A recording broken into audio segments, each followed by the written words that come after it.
नमस्कार प्रिय दर्शकों, हाजिर हूं मैं जन्म कुंडली अध्ययन करने के लिए। एक जन्म कुंडली लेकर के आप सबके सम्मुख उपस्थित हुआ हूं। यह जन्म कुंडली है संदीप कुमार शर्मा जी की। फ्री जन्म कुंडली अध्ययन के लिए जिन 4 जन्म कुंडलियों का चुनाव हुआ था, उसमें से यह तीसरी जन्म कुंडली है जिसका अध्ययन हम आज मिलकर करेंगे। जन्म की तारीख है 27 दिसंबर 1982 और जन्म का समय रात्रि 11:20। जन्म का स्थान है ऊना, हिमाचल प्रदेश। सोमवार के दिन इन्होंने जन्म लिया। मार्गशीर्ष मास शुक्ल पक्ष की द्वादशी तिथि को कृत्तिका नक्षत्र के तृतीय चरण में। स्वराक्षस गण वृषभ राशि, यह भूमि तत्व की राशि है और शुक्र राशि सोते हैं। शुक्ल पक्ष की द्वादशी तिथि को जन्म हुआ है, अतः चंद्रमा इनके शुभ ग्रह कहे जाएंगे। सिंह लग्न की कुंडली बनती है और वृषभ राशि है इनकी। कुछ परेशानियों में रहे पिछले दिनों, क्यों हुई ये परेशानी इनके साथ जानना चाहते हैं और भी कुछ इनके प्रश्न हैं। एक एक करके इनके प्रत्येक प्रश्न का जवाब हम इनकी जन्म कुंडली से तलाशेंगे। कार्यक्रम प्रारंभ करूं उससे पूर्व एक प्रश्न ले लेता हूं। यह प्रश्न है सचिन जी का। इन्होंने पूछा है कि क्या केमद्रुम दोष में मोती पहना जा सकता है और उसके साथ पीला पुखराज भी पहन सकते हैं? बिल्कुल पहन सकते हैं। केमद्रुम योग है तो इसका यह मतलब नहीं कि आप मोती नहीं पहन सकते, लेकिन पहले यह देख लीजिए कि आपकी जन्म कुंडली में केमद्रुम योग लगाए चंद्रमा कारक ग्रह है अथवा नहीं, वो किस भाव के फल दे रहे हैं, किस भाव में बैठे हैं।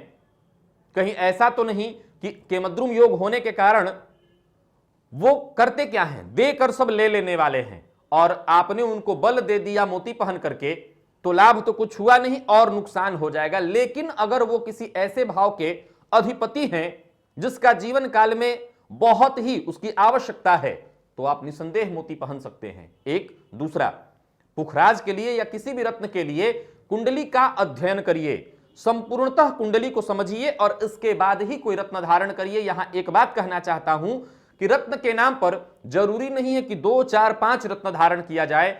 कोई एक भी रत्न जो आपको सूट करे, जो आपको लाभ पहुंचाए, वो एक रत्न धारण करके आप अपना काम करा सकते हैं, अपना लाभ ले सकते हैं। चलते हैं संदीप कुमार जी की जन्म कुंडली की तरफ। सिंह लग्न की जन्म कुंडली बनती है। लग्न का मान है 27 अंश 29 कला, उत्तरा फाल्गुनी नक्षत्र में लग्न है। सूर्य का यह नक्षत्र है और लग्न भी सूर्य का है। सूर्य जाकर के कुंडली के पंचम स्थान में बैठे हैं 12 अंश 2 कला के साथ गुरु की राशि में। गुरु के साथ तात्कालिक मित्रता में होने के कारण अति मित्र होकर के बैठे हैं, यानी लग्नपति जाकर के त्रिकोण में बैठे, केंद्र त्रिकोण राजयोग। वृषभ राशि के हैं ये। कृत्तिका नक्षत्र में बैठे हैं चंद्रमा, जो सूर्य का नक्षत्र है। वृषभ राशि, यहां पर चंद्रमा उच्च राशि में हो जाते हैं और इस राशि को वर्तमान समय में शनि की ढैया चल रही है, जो 2020 के जनवरी तक होगी।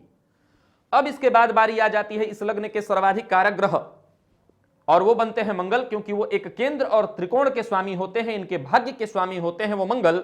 जाकर के कुंडली के षष्ठम स्थान में बैठे हैं 20 अंश 2 कला के साथ श्रवण नक्षत्र में, जो कि चंद्रमा का नक्षत्र है। उच्च राशि में बैठे हैं मकर राशि में। मंगल को षष्ठम भाव में कारक माना गया है। यहां बैठकर अपनी चौथी दृष्टि से भाग्य भाव को, 7वीं दृष्टि से व्यय भाव को और 8वीं दृष्टि से लग्न को देख रहे हैं। राहु वैसे तो इस लग्न में सर्वथा कारक नहीं कहे जाएंगे, लेकिन आर्द्रा नक्षत्र में राहु खुद के नक्षत्र में लाभ भाव में बैठे हैं और लाभ भाव में बैठकर राहु श्रेष्ठ फल ही प्रदान करते हैं, हालांकि इस लग्न में वो कारक नहीं है। इसके बाद बारी आती है शनि की, जो इनकी कुंडली में 8 अंश 58 कला के साथ स्वाति नक्षत्र में बैठे हैं। सप्तम और षष्ठम इन दोनों भावों के मालिक होकर के जाकर कुंडली के पराक्रम भाव में बैठे हुए हैं। तो ये इस प्रकार की कुछ ग्रह स्थिति है इनकी। अब बारी गुरु की, जो इस लग्न के तीसरे, सबसे पहले नंबर पर मंगल बने, दूसरे नंबर पर इनकी कुंडली में सूर्य खुद होंगे, जो सर्वाधिक कारक ग्रह कहे जाएंगे, और तीसरे नंबर पर बारी आती है गुरु की। गुरु इस लग्न में अनुराधा नक्षत्र में, शनि के नक्षत्र में, शनि के साथ तात्कालिक मित्रता बनाकर, मंगल की राशि में मंगल के साथ भी तात्कालिक मित्रता बनाकर कुंडली के सुख भाव में बैठे हैं। सुख भाव में बैठकर चंद्रमा के साथ दृष्टि संबंध बनाकर गज केसरी योग बना रहे हैं। वैसे तो ये वृश्चिक राशि में है, 6 वंश पर सुवृद्ध अवस्था में कहे जाएंगे और साथ ही साथ चंद्रमा की यदि बात करें तो ये मृत अवस्था में है। गजकेसरी योग तो मैं कहूंगा, लेकिन रिजल्ट जरा कमजोर होगा। अब हम आ जाते हैं प्रश्नों पर। इनके कुछ परिस्थितियां इनके साथ चली, कुछ परेशानियों में ये घिरे। आइए एक एक करके इसके बारे में मैं आपको बता देता हूं। इन्होंने लिखा है, जो अपने बारे में जो बताया है, मेरी शादी काफी देर से हुई, लेकिन जिस लड़की से हुई उसको मानसिक बीमारी थी। फलस्वरूप और घर वालों ने उसके विवाह से पूर्व नहीं बताया कि ऐसी कोई परेशानी उस लड़की को है। 19 जुलाई 2017 को शादी हुई इनकी और लगभग 1 महीने इनकी पत्नी इनके साथ रही और फिर वो अपने मायके चली गई। 15 फरवरी 2018 को इनका तलाक हो गया, जिसके कारण आर्थिक रूप से इनको काफी नुकसान हुआ। यानी कि सीधी सी बात है, तलाक हुआ, विवाह का खर्च उठाया इन लोगों ने और फिर इसके बाद तलाक हुआ तो उस लड़की को पैसा भरना पड़ा। 2 प्रकार से इनका खर्च नुकसान हुआ। अब ये कह रहे हैं कि ये सब किन ग्रहों के कारण हुआ, और फिर अगला पूछ रहे हैं कि क्या मेरी शादी में दूसरे विवाह का योग है। चलिए इस विषय को समझ लेते हैं। किसी भी व्यक्ति के जीवन काल में वैसे तो विवाह विलंब हुआ, हम पहले यही जानते हैं विवाह विलंबित क्यों हुआ, क्योंकि सप्तम स्थान। अगर कोई आपसे प्रश्न पूछता है कि विवाह मेरा विलंबित हुआ या क्यों होगा, तो इसके लिए विवाह से संबंधित अगर कोई प्रश्न है तो आपको क्या क्या देखना चाहिए, तो इसके लिए देखना चाहिए कुंडली के सप्तम स्थान को, सप्तम स्थान के स्वामी को और विवाह के कारक गुरु को। अगर कोई यह प्रश्न पूछता है कि विवाह टूटा क्यों या टूटने की स्थिति बनती है किसी की कुंडली में, तो इसके लिए क्या देखना है, इसके लिए भी 3 चीजों को देखना है। सप्तम भाव को, सप्तम भाव के स्वामी को और दांपत्य के कारक शुक्र को, साथ ही साथ इन भावों पर पड़ने वाले ग्रहों की दृष्टि को। यह बड़ा मायने रखता है, ग्रहों की जो दृष्टि है यह बहुत मायने रखेगा। इनकी कुंडली में सप्तम भाव के स्वामी शनि जाकर के कुंडली में उच्च राशि में बैठे हैं। अब इसके बाद बारी आती है सप्तम भाव पर पड़ने वाले ग्रहों की दृष्टि की। तो राहु जो कि इस कुंडली में आर्द्रा नक्षत्र में बुध की राशि में बलवान होकर बैठे हैं और अपनी 5वीं दृष्टि से शनि को यानी सप्तम पति को और सप्तम भाव को और साथ ही साथ दांपत्य के कारक शुक्र को देख रहे हैं। एक राहु से ही तीनों समस्याओं का कारण यहां पता चल गया।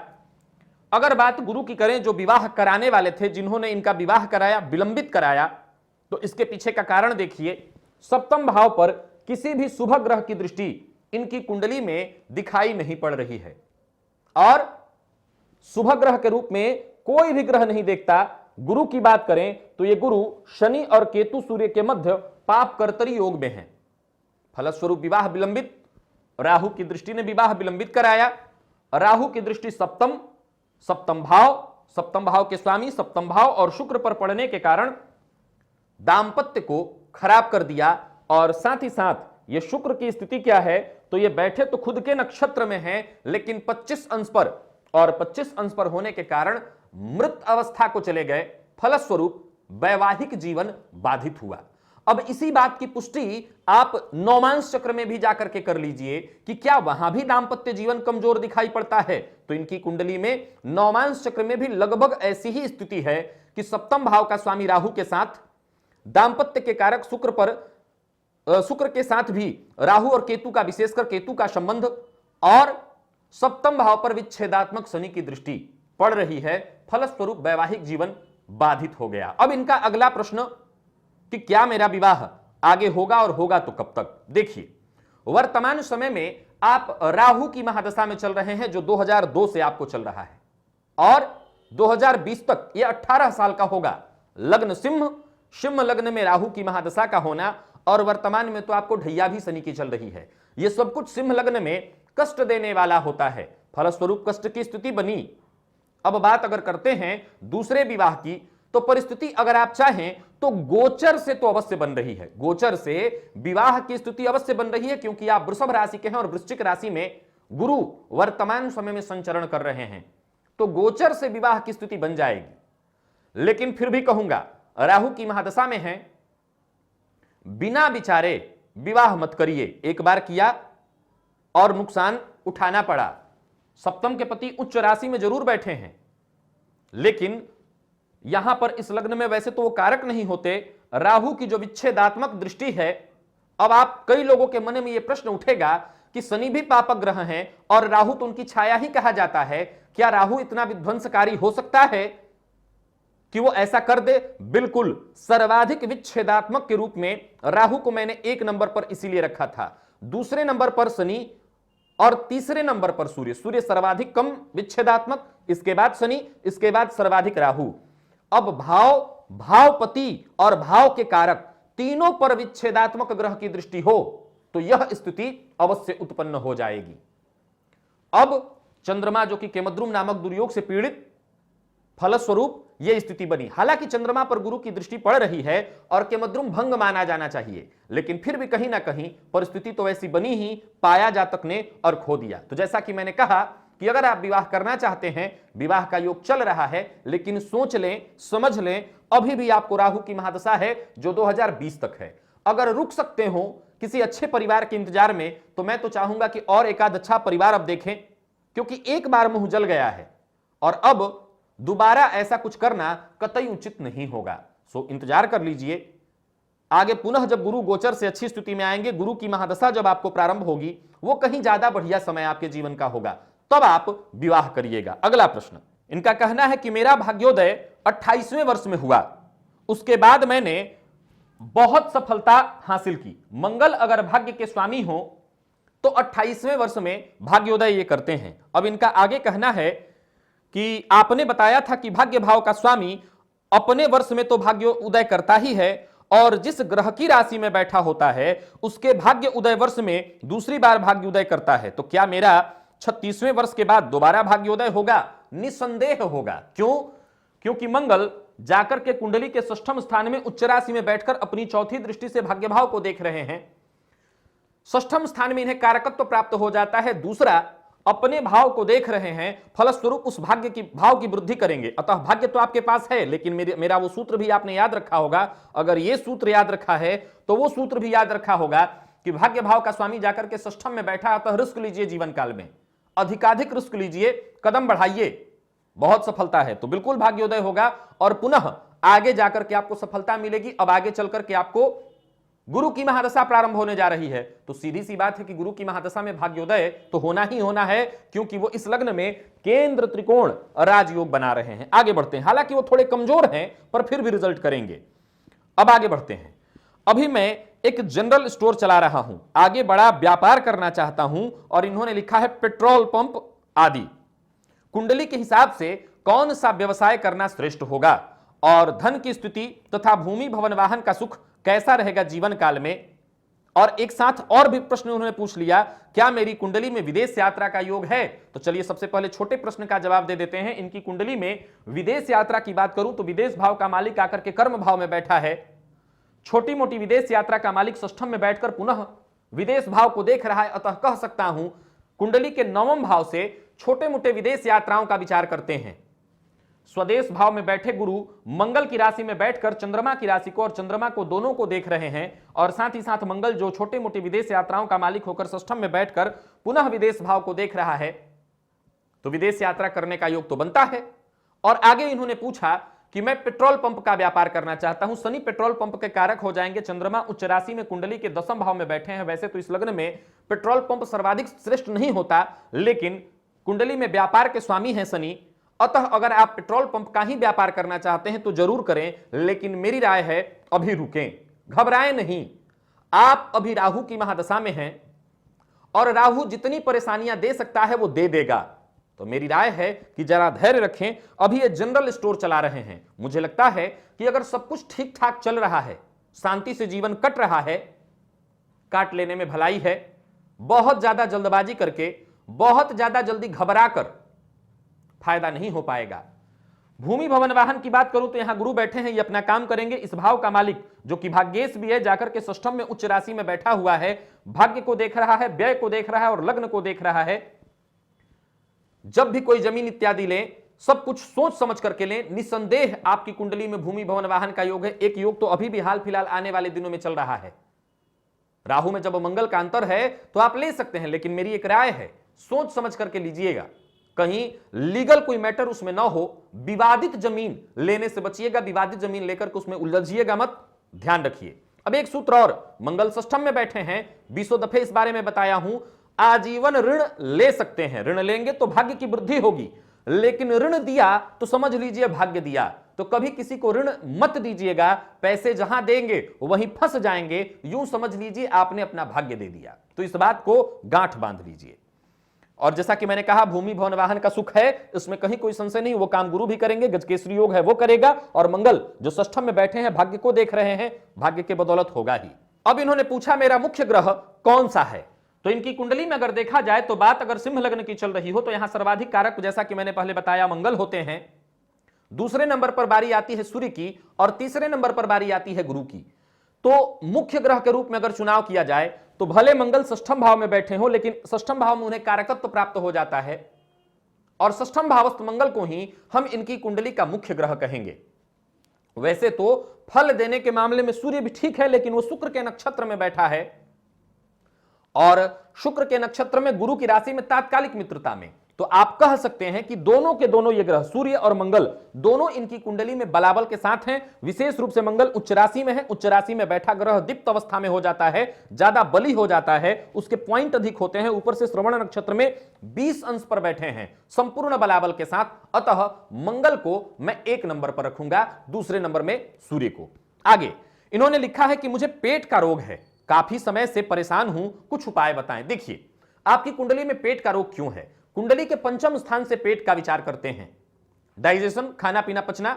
अब यहां पर देखिए केतु, सूर्य और शुक्र 3 ग्रह, जिसमें से सूर्य जो बैठे हैं वो सूर्य जलन का काम करते हैं, जलाने का काम करते हैं। गुरु पेट के कारक हैं, और वो पंचमेश और साथ ही साथ अष्टमेश होकर जाकर के कुंडली के सुख भाव में बैठे हैं। अब जरा ध्यान से समझिए, इस विषय को समझना होगा। अपने घर का स्वामी वैसे तो केंद्र त्रिकोण राजयोग बनाया, लेकिन इस भाव का 12वां भाव कौन है, अगर आपको विचार करके बताना हो कि पंचम का व्यय कौन है, तो पंचम का व्यय चतुर्थ है, पंचम का व्यय चतुर्थ है, तो पंचमेश व्यय में चले गए। जैसे लग्नपति 12वें में चले जाते हैं तो परेशानियां देने लगते हैं, उसी तरह पंचम पति 12वें में जाकर के हो गए। केंद्र त्रिकोण राजयोग अलग जगह है, जब राजयोग की गणना होगी तो वो राजयोग देगा, जब ज्ञान और संतान की गणना होगी तब वो अपना काम करेगा। लेकिन अगर इस भाव के व्यय की हम बात करें, एक मुख्य विषय, मान लीजिए किसी ने आपसे पूछा कि मुझे ये परेशानी चल रही, तो उसी को कुंडली हमने बना दिया, यानी पेट को हमने कुंडली बना दिया। तो पेट को कुंडली कैसे बनाएंगे, तो पंचम भाव को लग्न में रख दिया। तो पंचम भाव को जब लग्न में रखा तो ये 8 नंबर चला जाएगा 12वें भाव में। तो पंचम पति 12वें भाव में जाने के कारण, अपने से 12वें में होने के कारण पेट जनित रोग की संभावनाओं को यह बना देते हैं। और मैंने कई बार बताया है कि गुरु की राशि कुंडली के अष्टम स्थान में हो, गुरु का संबंध अष्टम भाव से हो, तो संन्यासवत जीवन व्यतीत करिए। और आपकी कुंडली में तो सूर्य जो कि तेज है, पेट भाव में बैठा हुआ है, फलस्वरूप ज्वलन, एसिडिटी या कोई भी चीज, ऐसे लोग सामान्य कुछ भी खा लेते हैं तो पेट में जलन शुरू हो जाती है। तो इससे बचने का मात्र एक उपाय, बेहद सादा भोजन आपको करना चाहिए। जितना सादा भोजन होगा उतना ही आपको लाभ प्राप्त होगा। आगे बढ़ते हैं। इन्होंने पूछा है कि मैं अपने माता पिता का पूरा ख्याल रखता हूं, क्या भविष्य में उनको सुख दे पाऊंगा। माता जी का स्वास्थ्य ठीक नहीं रहता, घुटनों और हड्डियों में काफी परेशानी रहती है, 2 बार ऑपरेशन भी हो चुका है। मां के घर को पाप कर्तरी योग होना।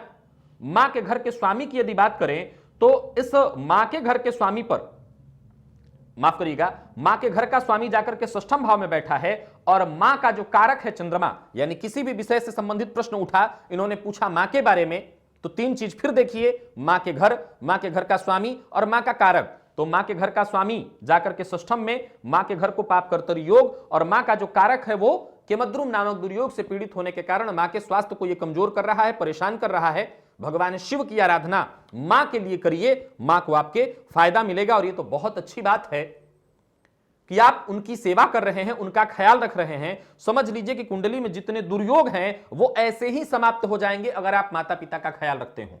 अगर आप अपने माता पिता का ख्याल वो भी वृद्धावस्था में अगर रख रहे हो, तो यूं समझ लीजिए कि फिर आपकी कुंडली में कोई भी ग्रह दुर्योग किसी भी तरह का हो, आपका बाल भी बांका नहीं कर सकता। आगे इन्होंने पूछा है कौन सा रत्न आजीवन धारण कर सकता हूं। देखिए आपकी कुंडली के हिसाब से अगर देखा जाए तो 3 रत्न, जिसमें से 2 रत्नों पर विचार किया जा सकता है, माणिक्य और मूंगा। अगर आप ऋण में नहीं हैं, ऋण देकर नहीं फंसे हैं और लेकर भी परेशान नहीं, लेकर परेशान है तब तो कोई बात नहीं, देकर नहीं परेशान है तो मेरे हिसाब से आप मूंगा अवश्य पहनिए। हां, मूंगा पहनने से व्ययाधिक्य होगा। अब मंगल व्यय कई बार चोट लगने में, एक्सीडेंट में, कोर्ट कचहरी में, परेशानियों में या लीगल परेशानियों में भी पैसे खर्च कराने लगते हैं। तो इस तरह के अगर चक्करों में अब आप नहीं फंसे हो तो मूंगा पहन सकते हैं, अन्यथा कोई रत्न ना पहने बढ़िया। एक रत्न माणिक्य भी बनता है आपकी कुंडली में, जिसके बारे में आप विचार कर सकते हैं। लेकिन फिर एक समस्या है, अगर आप सिंह लग्न के हैं, सिंह लग्न के जो जातक होते हैं मेघदिल होते हैं, स्वतंत्र विचारधारा के होते हैं, लेकिन थोड़े गुस्सैल भी होते हैं। तो अगर आपको गुस्सा बहुत ज्यादा नहीं आती, आप गुस्से से परेशान नहीं हैं या आपके गुस्से से आपका नुकसान नहीं होता, तो आप निसंदेह माणिक्य पहन सकते हैं। तो इन दोनों रत्नों में से कोई एक रत्न पहनना चाहें, बस शर्त जो मैंने रखी है उन शर्तों को समझ लीजिए।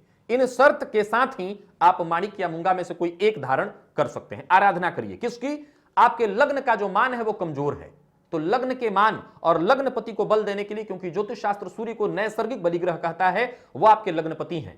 सूर्य को बलवान बनाइए, आदित्य हृदय स्तोत्र का पाठ करिए, लाल रंग का ज्यादा प्रयोग करिए और साथ ही साथ रविवार के दिन भूल कर भी कभी मांसाहार मत करिएगा, पिता का अपमान भूल करके भी नहीं। हालांकि आपने कहा आप ख्याल रखते हैं, बहुत अच्छी बात है, इससे वैसे भी आपके सूर्य ठीक हो जाएंगे। तो पिता का विशेष सम्मान करिए और सूर्योदय के बाद तक सोने की अगर बुरी लत है उसे छोड़ दीजिए, ये ठीक नहीं है आपके लिए। और एक आध चीज ध्यान रख लीजिए, आदित्य हृदय स्तोत्र का पाठ तो करना ही करना है, सूर्य के मंत्रों का जप करिए, रविवार का व्रत कर लीजिए और हो सके तो आंख मंदार जिसको कहते हैं, लाल मंदार की लकड़ी अगर मिल जाए कहीं सूखी, उससे हवन करिए सूर्य का, बहुत फायदा आपको मिलेगा। भाग्य को बलवान बनाने के लिए हनुमान जी के मंदिर में जाया करिए, विशेष रूप से शनिवार के दिन और मंगलवार के दिन। मंगलवार वाले दिन तो अवश्य जाया करिए और जाकर के हनुमान जी को सिंदूर और चमेली का तेल लगाया करिए, इससे आपको काफी फायदा मिलेगा। हनुमान चालीसा का पाठ नित्य किया करिए। वैसे भी आपको वर्तमान समय में शनि की ढैया चल रही है, चंद्रमा के मद्रुम योग से पीड़ित है, ये मां को भी कष्ट दे रहा है और आप भी इसके चलते परेशान हैं। सो प्रत्येक सोमवार को शिव जी के मंदिर में जाया करिए, शिव जी का अभिषेक दुग्ध से किया करिए, या हो सके तो जल से कर लीजिए, जिससे इच्छा हो कर लीजिए, आपको लाभ मिल जाएगा। इसके अलावा कोई उपाय करने की आवश्यकता नहीं। विवाह का योग है, करना चाहते हैं तो कर लें, मैं कहूंगा रुक जाएं। वैसे तो 2019 के नवंबर तक विवाह का योग है, लेकिन उचित होगा कि कोई अच्छा परिवार देखिए। एक बार गलती हो चुकी है, दोबारा ऐसी गलती न दोहराएं। सो विचार करके ही विवाह करना श्रेष्ठ होगा। प्रिय दर्शकों, ये थी संदीप कुमार जी की जन्म कुंडली, जिसका मैंने अध्ययन किया। यदि आप भी इनके लिए कुछ कहना चाहते हो, इनके लिए अच्छा कुछ कहना चाहते हो, कमेंट आपका अपना है, सब जगह आपका है, ये हम सभी परिवार के अंग हैं, मैं भी आपके परिवार का अंग हूं। तो मैंने जितना बन सका कहा, आप जो कहना चाहते हैं इनके लिए कहिए। आज के लिए बस इतना ही, इजाजत दीजिए। कल पुनः आप सबके सम्मुख हाजिर होऊंगा, तब तक के लिए नमस्कार।